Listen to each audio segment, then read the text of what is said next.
thank you. He's not considered a presidential frontrunner, but Ron Paul's raised tens of millions of dollars from a devoted base, many of them young people who love his libertarian straight talk.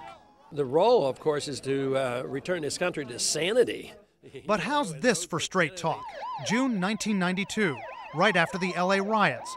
In a copy obtained by CNN of the Ron Paul Political Report, one of several newsletters published in his name during the 1980s and 90s, quote, order was only restored in LA when it came time for the blacks to pick up their welfare checks. Another excerpt. The criminals who terrorize our cities, in riots and on every non-riot day, are not exclusively young black males, but they largely are.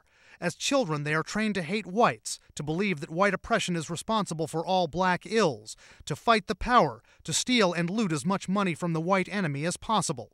None of the articles we found say who wrote them. In an interview on CNN's program The Situation Room, Paul said, But everybody knows in my district that I didn't write them and I don't speak like that, and nobody has heard me ever say anything like that. Not good enough for one political veteran.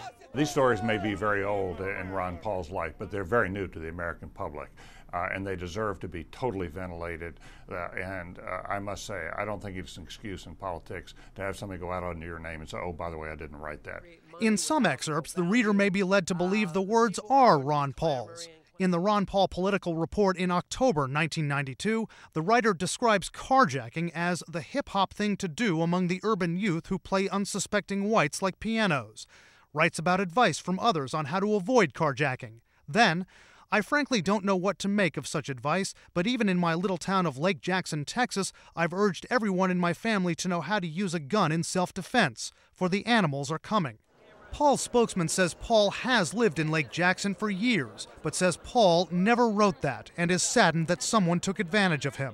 Paul says he's taken moral responsibility for the newsletters, says he's not racist, but he couldn't answer a key question. How did this stuff get in these Ron Paul newsletters? Who wrote it? Well, I have no idea. Have you ever heard of a publisher of a magazine not knowing every single thing? The editor is responsible for the daily activities, and people came and go, and there were some people that were hired. I don't know any of their names. We spoke to the editor of Reason, a libertarian magazine which shares some of Paul's beliefs on big government.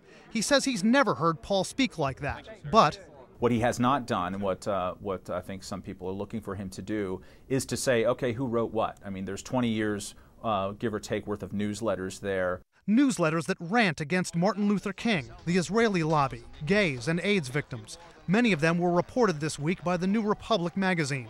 There's one newsletter addressing American militias, ranting against the federal government, saying if they mean to have a war, let it begin here.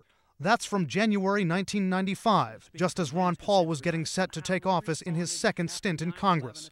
When we asked if Mr. Paul would try to find out who wrote this material, his spokesman said, no. What's the point? It's time to move on.